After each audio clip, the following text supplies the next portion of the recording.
sometimes on the letter on the varnish. I'm learning a lot using other people's jobs as a tool. So we're getting there. Well, Actually, madam? talk to me about the ghosting. What explain that? Actually, I don't know if it's because of the lamination, but every time in the beginning or the end of the page, the varnish is goes a little like a shadow Mm-hmm. on the letters, so it looks like the print is okay, but it's a little smudged. I don't know if I never use laminate, so I don't know if because of laminates or something else. Well, I'm going to give Matt Red Bear credit for this, but he talked a while ago about the air current of your suction fans. And Oh, when yes. just before the sheet gets over them, you've got an awful lot of air current, and then again when it releases, your fan that's furthest to the right or furthest to the operator end of the press, the feeder end of the press, will cause air current, and that could very very much cause that varnish to just Yeah. sweep out a little bit because of the vortex inside there. So try turning your suction down, especially with Yeah. laminate. You should be pretty flat if it had time. That's the problem with these laminates. Like Uh, they send them to us to courier, and the sheet it's not flat. So well, open up. It is one-sided laminated. Is it it's one-sided laminated? Only on one side lamination. I don't know. I mean it's across the entire page. It's soft But touch. only on one side. Only But, on one side of the page. on both Only on one sides. side of the paper. Okay. Sometimes it's on both sides, and in both sides occurs the error. Yes, and ask them to release the tension of the laminator. You know, sometimes they overdo large tension of the lamination when it's go below the roller. Okay, And then if it's one side laminated and it's heated, when it starts to cool down, it has the greater tension and then curls the paper on this side to the top. okay. The real I will tell them that, but the real issue here is I also just remembered it's adhesive paper. It's the labels. So it's laminated labels. So it's another issue that we're having, that it's so curved that I have to turn up the Okay, so here's suction. what you do. Yes. Okay, here's what you do. This will work. I guarantee it. Open up that door between the scanner and the door right behind the scanner. Right? Open that door up. Cut yourself some pallet strapping. Bend it at a 90-degree angle, and use that angle. Cut it short of the heads. There's a little bit of room in there, but allow that to push the sheet down so that you don't have to keep your air so high to pull it down. That will actually push it, almost like pre-flatten it for you before you get into the heads. Perfect. Okay. Then you don't Great. have to have such a high speed to bring it down, and that'll Actually, solve the Yeah. problem. I guarantee it. We use something like that because another client came up with at this time a very good label, very high quality label from Korea, and they wanted us to put some black hot stamping on the sheet, but it's letter sized, so the sheet went on the machine on the iFoil and then between the iFoil and exit. Am I right? and no, on the exit of the before the iPhone. On the exit on the gray belt, go Yeah. down inside the machine. Yeah. You It- have And you can do that. I Sometimes think it two went or on, four screws. Four sometimes screws of that. went on the foil, but mainly on at the end of the varnish of the curing head, it went down. So we Yeah. put At the gray belt inside the machine. a little paper, stronger papers on the machine, and it just went good. Yeah, that's a perfect idea. I've done that as well. That's great. I'm glad. Yeah. You guys are definitely figuring it out. Yeah. Thank you. I think you have four screws on the metallic part that is, let's say, like a distancer for that hole after, and you can move it left or right. You can loosen those four screws and move that plate as much as you can to the gray belt to close that gap. Perfect. I will Or check that.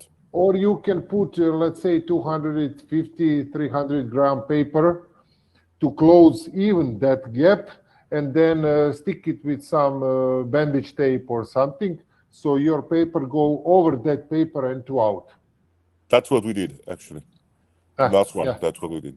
Because I didn't want to risk any maladjustment on this small job that we're not. You actually use a lot of thick 350, 400 gram paper. We never use, especially labels. This is new to us as well, and laminates. But the operating procedures on laminates are very special. Are very Yeah. you have to keep to some the tips you said, and we're going to try. Yeah. Gerardo, I know that we had a lot of people also, depending on the type of lamination that you use, you can actually switch to nylon-based laminates, Okay. which has basically microscopic little holes in it so that the tension is released. And using nylon-based laminates will allow you to have a flatter sheet. So I don't know if Marco, you've seen that as well, or Ken. What brand carries that? Is it a Lux or is it a? I have to look it up, but Okay. At least nylon laminates, with nylon laminates you will not have you shouldn't have problem with the adhesion. On some other laminations, if you don't have corona treatment, you can have the easy peel off of the varnish, but on a nylon laminates you will not have that problem even without the corona treatment. I'm Yeah, sort of because surprised that they haven't figured out how to charge the printing belt. It would be interesting, even though it's rubber, to find a way to put some sort of static charge on that belt so that when the paper goes underneath, it gets flattened without air. That would be super interesting. So actually, I know why, because I went to visit our friends from Kodak a little while back, and the Nexfinity presses, which I think now they discontinued, used that kind of system where basically it was a charged electrostatic charged belt that would bring it through the press. Instead of rollers, they were using that. And they use some rubbers, right? That's for the recto verso. That's for the duplex unit underneath. Yeah, it's cross rubber bands. And I know that the issue that they were running into is that they couldn't run anything that had metallics on it. So no metallic sheets, no metallic papers. And I'm guessing the foil would maybe throw that whole system off. So if you're doing like a first pass foil, second pass varnish, the fact that you would have foil on there can create sparks basically by having electricity with. So I think that's probably why I'm not an engineer, but I do know that the Nexpress couldn't run anything that had metal on it. Yeah, interesting. Yeah. And it was a toner-based printer, right? It was, yeah. With the electrostatic charge. That's a tough one to pull. Yeah, well, I mean, it's a smart way to move paper, but the only problem is anything that's susceptible to electrostatic or anything that's susceptible to electricity will throw a wrench and all that. So they were limited in terms of like they couldn't run metallic papers, for example, on the Nexpress because of this. Well, the interesting thing is you can go negative on charge. People forget that, right? Because normally you're charging the paper and then you're doing an opposite charge with the toner or the transfer of the ink / toner. So they do that a lot in the indigos too, where they use the opposite charge. So whatever. It's just a great to see this stuff evolve because you can really help an operator by keeping things flat. Always, every press. I think that's probably one of the biggest things. I remember back in my days at MGI, that was the biggest thing, the biggest, I think, hurdle to overcome was how to optimize your production environment, whether it's humidity or temperatures, types of papers, grain direction, everything really aimed at keeping that sheet flat. So I know that, Ken, you actually give a whole course on how to keep that sheet flat. What are some of the things that you came up with to really to optimize that? I was unable to really control the humidity here in Arizona, so I ended up putting the jet varnish in a room that had it was almost like a huge storage closet. It was maybe 8 by 8 room, and I stored foil in there to keep it fresh. And I would literally have the operators roll any job they did into that room and put plywood on top, and just allow the edges of that paper to absorb moisture all night long and cool in a general environment. And when sometimes you have a machine in a production environment and you have a 20-foot ceiling and you have no ability to put anything over the doors because people are moving in and out of them all day. So having that room to keep the finished product in, it just ended up taking away everything. I mean, if you were to ask Jean Paul, he'd still say, well, the way that varnish comes out of the heads, it's not going to be quite right. So you really have to have a perfect environment in the shop too. But I think if you can control your substrate, that's the key to making a successful print run, especially on the jet farm. This is actually the job that we did on the Korean label. This black foil. It looked very good. And the other thing I wanted to talk to you about, because we're having some problems with the heads. Sometimes one of the this is actually a picture of the ghosting on the letter, and it might be the vortex that you're telling me that's and the head sometimes. How do you unblock a very stubborn blockage head? I can tell you my technique, but Marco's going to have to cover his ears. No. I'm crazy as hell. I mean, honestly, the best way for me to unclog heads is to not depend on just that pad dabbing the heads to get rid of it. Go ahead and take a little cleaning solution. Make sure you're using a lint-free and one of those cloths that come with the cleaning kit. That fabric is very soft. And just get in there and put the rag over your fingertip with a little bit of cleaning solution. And just carefully work it. I mean, you're dealing with a delicate surface, but sometimes it just doesn't come off unless you just give it a little bit of elbow grease. I've never damaged a head that way, but the other issue too is to do that after you do a long purge, right? So you're going to try and soften up anything that's on those heads to begin with, yes. Then get in there with the cleaning solution and clean it. But the other thing that I think people forget more than anything else is that carriage that holds all of the inkjet heads toward the delivery end where the sheet comes out, if there's anything on that black rack that supports those heads, any piece of dust, you're going to put down perfect letters and perfect solids. And when it goes past the head, you're going to have a piece of dust that's taking off or putting a line in there, and you're thinking you have a jet out. Yeah, that happened to us a year ago. The letters become scratched, like was a cat scratched the whole thing. So I had, this is not and it was not in the same place every single time. So I have to, this is not the head. I opened up the machine and cleaned up everything else. It was little solidified varnish. Old varnish that is stuck on that part, but and anyone try to those ultrasonic the printhead doctors. Printhead doctors. They're about $1,500 to $2,000. Are you able to? Do you know how to? Actually, I don't know, Marco. Does Konica let people take out their heads to clean them, or is that usually a cam?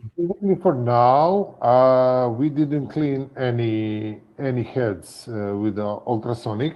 The colleagues from, I think, Slovakia did it somewhere, and it was not so good. But the other colleague because our Acurio Wide, the Acurio Wide machine, use the same heads, Konica Minolta 1024 heads, and they needed to be cleaned. And in Hungary, he found some firm that did a good refurbishment of the head, cleaning and everything else. So if you know that heads have the holes on the left and on the right side, one is for the intake, other is blocked or for recirculation. If this passage is clean enough to go to ink go or varnish to go through the head, they probably can clean it quite good. Okay. And regarding the cleaning, what Ken said, I also clean my heads with finger and cloth. I never use those white. This is only for my customers. They need to use the white sponges, okay. But I clean it. I clean it with a finger because, as I said, Acurio Wide use the same heads. And when I was on a training for the Acurio Wide, the trainer said, okay, you remove the vacuum, you have the droplets on the head, get the fabric, cleaning fabric, and just smudge it over the head, clean it with a finger. And I said, wait a minute, I have the same heads in the JETforce, and they say never touch it, don't touch it with your hands, only with the sponges. I said, okay. And here I clean it like this, yes, okay. From that day, I clean every Konica Minolta heads with the hand, put the glove on. I even cut those wiping cloth. I cut it to the small pieces, let's say 4 by 4 centimeters thick. You know what I mean? Yeah. The square. In 4 centimeters, and then with these 4 centimeters, 2/3 of that small cloth, I put it in a flash, drain it, and then all 5 heads I clean with that kind of cloth, that size of cloth. Just remove it every time, remove it 1 centimeter, and then clean another head. Then move it 1 centimeter, clean another head. And that works? That works for you? For me, it works. So now it's 3.5 years only like this. Especially when it's big clog, then I move it really slow to let the flesh to disintegrate it, varnish if it's on the head. Yeah, it's just like a massage to the heads. Exactly. Yes. And so much so that well, Komori was freaking out because they sell the KM1 as the IS-29, so it's a little bit different head, but it's the same exact technology. And they were here, they came out, and they were supposed to unclog a head, and they were going to replace it. And I said, well, you just let me have one crack at it. So I went back and I grabbed the MGI cleaning solution and my piece of cloth, and I went in there and I'm like, hey, I'm like, hey, you're going to replace the head anyway, so don't give me that. Let me have a crack at it. Got in there, gently massaged it, opened up the orifice. We did 3 test prints, and they're like, oh, well, what solution is that? Like, I'm not going to tell you what solution that is. It's my solution. But it saved, boy, I don't remember what those heads were. I mean, they were covered under a warranty, but I think those heads were $8,000 a piece. So yeah, because it's two heads in a block. Yeah, in one block. You're exactly two heads right. in one block. Yeah.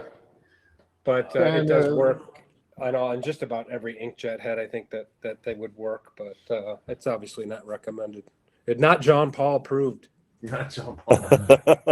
Yeah, because especially, but IIJ. IIJ is the company that sells Konica Minolta heads all over the world, only not in Asia Pacific region. This is for Konica Minolta, and they are main distributor of Konica Minolta heads. And the procedure on IIJ parts, printing modules that use Konica Minolta heads, it's like on a Acurio Wide. You just remove the vacuum, so you have the droplets on the head, and get the cloth with the finger and just remove everything. Put the vacuum on and just remove everything. When you, Perfect. Marco, when you say NGI remove the, oh, I'm What? sorry, go ahead. I was just No, going to no, ask you and about the vacuum. Well, where are you disconnecting the vacuum at the head? no, on the machine on IIJ and on the Acurio Wide, you have the switch for the vacuum. Okay. On JETforce, you don't have the switch for the vacuum, so you need to put the cloth in the flash. Cloth always need to be wet, never with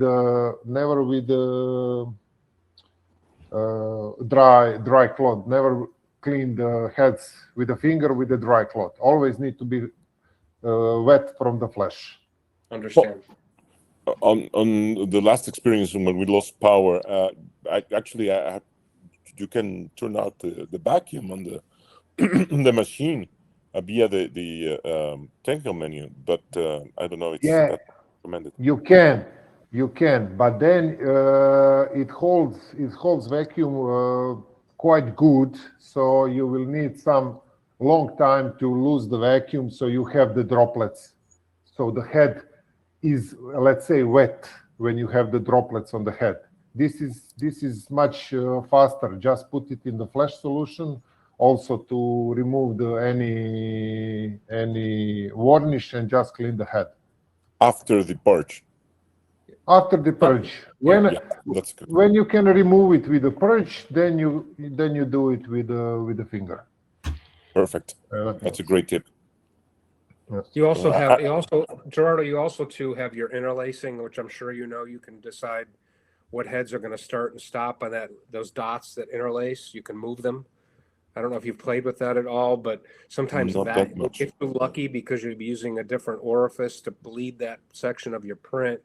And then honestly, the other two things you can do is up your amount of varnish. That'll sometimes close it up, and also lie to the machine and tell it that the substrate is a little bit thicker than it really is. I always use the thicker tip on the machine because it allows us in this particular case, because the paper is so curved, I don't want to damage the heads, so I use this. You go all the way up to 3 or whatever it is. Yeah, you can go above 0.45. You know that. On the 3DS? Yes. You can put 0.55. Okay. And the heads, and then you will have orange exclamation mark, not a red one, the orange one. So the machine will set herself on 0.55, and it will be it will work. But for the thickness of the paper, only things that you cannot move is the LED, UV LED 1 and 2. Right. They are always on the same position, Basically, try and put 0.7, and you will see the machine will set up itself on a 0.7, because machine always set up the heads 1.8 millimeters above the material, above the substrate. That's right. This is the technical setup of the machine. But you can't use 500-gram paper, right? Just in this case. He's saying you can. You can't. So I shouldn't say this, but I saw it from another. I was just the rookie on the JETforce technology. I've seen somebody do it. Kevin, we're going to rename the podcast to "We Shouldn't Say This, But." I have a whole list of those. I have a lot of those. Even I'm official Konica Minolta employee and everything else. Yeah, I have a lot of those. Don't do it. We printed on 0.5 millimeter alu bond. Okay. Yes, it was. Let's say this is very dangerous, because even if the angle go up, can damage the heads really, but it was really flat, and we printed on it. Yeah, so there are some very interesting papers from Nina now that I like to share, but there's 600 grams. Very nice papers now that we can use in the machine, but we'll maybe try. Why not? Yeah. if it's flat, Yeah, it's a very write high quality down. paper. If it's And if it's 0.6 millimeters, write down 0.6 millimeters and print. yeah, I will try that because there's some very nice now packaging papers that don't they're right like they come pre-laminated, the soft touches on the paper, and they're perfect for the application. So maybe try those, but they're 600 grams. And now that you gave us this tip, I will adventure more on the production side. Let us know what you come up with, Gerardo. Maybe the next meeting you come back and show us what you learned and whether or not it worked. Perfect. I will try. Yeah. Marco, you got any other things you shouldn't be telling us? Every time one thing, You got a little by little, you got to drip it in, right? We got to yeah. I can say, I had open hands when I started with the jet varnish, so I tested a lot of this. Of course, the Ken and Gerardo do their own jobs, their own firms, so they will test much more materials that I did. But as I said, I did the braille, I did those things. I'm struggling also with, like you, Gerardo, with the curled papers and everything, and also with the vacuum, and can put those metal laces. I put even tuck paper over the heads, so the edges of the paper not going over the heads. Wow. They are not scratching the head, they are scratching the paper below it. So I do also crazy things.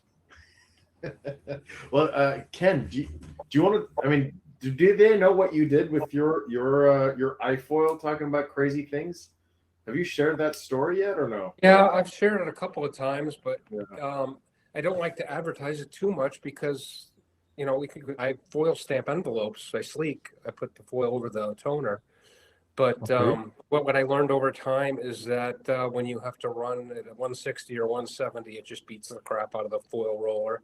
And I don't want anybody else to get themselves in that kind of a jam. Yeah. But you can sleek flat paper just fine and stick and adhere to the toner. And but now the rubber, I guess, is changing. I was hearing a lot from Adam about this new orange rubber, and apparently it's a higher heat rubber. And Yes. And the other thing that I had to do was I would put a heat lamp in between the jet varnish and the iFoil to keep the paper nice and warm and the toner nice and warm. That way I could keep the heat down and still get the foil to adhere to the printing. So another thing that we did often to small jobs. But again, if you're going to do envelopes and you want to hand feed them or put in a stream feeder like I did, just run them to the sides as well, so that when you pound that roller, you're beating it up on all three sides. Yeah, but this is basically iFoil S is the same. Maybe Kevin knows. You know the Meteor unlimited color machine. Yeah, the MUC. So iFoil S and iFoil T, what is for the unlimited color, is the same. They are the same machines. Right? It was Also the black roller, yes. Yeah. Now you can, when your roller goes to hell, you can scratch it down and put the silicone that goes 220 degrees. So it's silicone. And what color is that yes. rubber? What? What color is that rubber? That silicone? Is that the orange they're talking about? No. We have at one customer. He had Meteor unlimited colors, and rubber, because of the high temperature and big pressure, they always used 100% pressure. Get the waves on the rubber, and then we dismantled the machine, and he resurfaced the roller with silicone, with some kind of silicone that is used for the rotary foiling presses. that can withstand to over 200 degrees of the temperature. And he is Well, you now know, here in using it the like here this. in the U.S., that's some really good information to get. Is that something you can get us some more specifics on? So if somebody here wanted to go to Pomarco and get one made, they would know what to tell them. Well, I can ask what is the silicon, but basically every company that doing refurbishing of offset rollers for the wetting and for the inking, you know, every now and then you need to refurbish the rollers, the rubbers on the inking rollers. Well, maybe if nothing else, you could get us the shore level of that rubber, that silicone, so we know how hard it can be and still work in a iFoil. Okay, I can ask them, but basically I think you can find the same shore. I think our roller is 80 shore or something. Okay. I think I'm not 100% it's true, but I think I heard something about 80 shores.